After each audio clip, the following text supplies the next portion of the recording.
नर्मदा के देडियापाड़ा में प्रधानमंत्री नरेंद्र मोदी की मौजूदगी आज दर्ज की जा रही है। दरअसल वहां पर भगवान बिरसा मुंडा की 150वीं जन्म जयंती को मनाते हुए कार्यक्रम आयोजित करवाया गया है। तब इस कार्यक्रम का लाइव प्रसारण वडोदरा के भारतीय जनता पार्टी के कार्यालय पर करवाया गया था। बिहार में एनडीए की भव्य जीत के बाद प्रधानमंत्री नरेंद्र मोदी आज गुजरात के दौरे पर है। तब नर्मदा के देडियापाड़ा में भगवान बिरसा मुंडा की 150वीं जन्म जयंती को मनाते हुए जनजातीय गौरव दिवस के तहत कार्यक्रम का आयोजन करवाया गया है। ऐसे में देव मुगरा पहुंचे प्रधानमंत्री नरेंद्र मोदी ने वहां पर दर्शन किए, जिसके बाद कार्यक्रम में अपनी मौजूदगी दर्ज करवाते हुए जनसभा को संबोधित किया। वडोदरा के भारतीय जनता पार्टी के कार्यालय पर इस समारोह का लाइव प्रसारण आयोजित करवाया गया। तब आपको बता दें कि प्रदेश में से आए हुए प्रभारी हर्षद गिरी के साथ वडोदरा शहर भाजपा अध्यक्ष डॉक्टर जयप्रकाश सोनी समेत के होद्देदार और कार्यकर इस दौरान भारतीय जनता पार्टी के कार्यालय पर मौजूद रहे।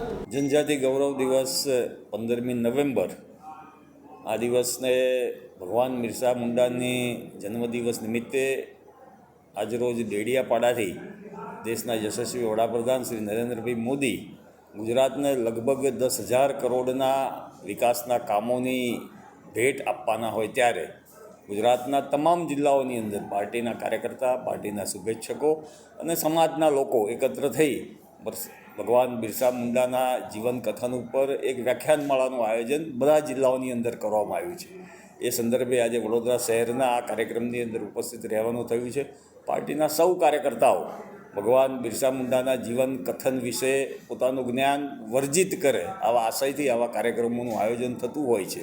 દેશની અંદર પ્રમુખ સાહેબે જેમ કીધું એમ વિકાસની સાથે વિરાસતને પણ યાદ કરી ભારતીય જનતા પાર્ટીનો કાર્યકર્તા આ વિરાસતને સતત યાદ કરતો રહે આવા આશયથી આવા કાર્યક્રમોનું આયોજન કરેલ છે।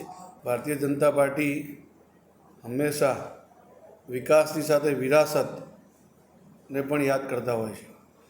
આજે ભગવાન બિરસા મુંડાજીનું 150મી જન્મજયંતિ છે।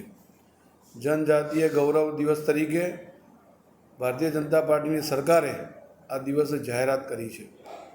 ભગવાન બિરસા મુંડાજીએ આદિવાસીઓ માટે જે પ્રકારના કામો કર્યા છે, એ સામાજિક હોય, જે પ્રકારની અમને અંગ્રેજોની સામે લડત આપી છે, એ આંદોલનકારી હોય કે સેવાકીય કામો હોય, એવા અનેક પ્રકારના એમના જીવનકાળમાં કાર્યો કર્યા છે, જેના કારણે આદિવાસીઓમાં એ ભગવાન તરીકે પૂજાય છે।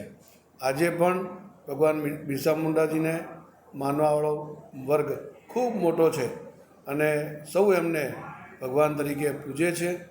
આવા પૂજનીય વ્યક્તિને આજે શ્રદ્ધેય વ્યક્તિને આજે આપણે યાદ કરીએ, સ્મરણ કરીએ અને એમને શ્રદ્ધાસુમન અર્પણ કરવા માટે એમના જીવન ચરિત્ર પર સૌને ધ્યાનમાં આવે એટલા માટે વડોદરા મહાનગર ભારતીય જનતા પાર્ટીએ આ કાર્યક્રમ આયોજિત કર્યો છે, જેમાં એસટી મોરચો અને અન્ય કાર્યકર્તાઓ આ કાર્યક્રમમાં ઉપસ્થિત રહેવાના છે। સાથે સાથે આ પ્રદેશમાંથી પણ આ કાર્યક્રમ માટે વક્તા ઉપસ્થિત થયા છે। પ્રદેશના પૂર્વ મંત્રી, અમદાવાદ જિલ્લાના પૂર્વ અધ્યક્ષ એવા છે હર્ષદ ગિરીજી આ કાર્યક્રમના મુખ્ય વક્તા છે, મારી સાથે ઉપસ્થિત છે। એ પણ આ વિષય પર વાત કરશે। हमसे जुड़े रहने के लिए हमारे YouTube चैनल को सब्सक्राइब करें और नई वीडियो की नोटिफिकेशन के लिए बेल आइकॉन को दबाएं।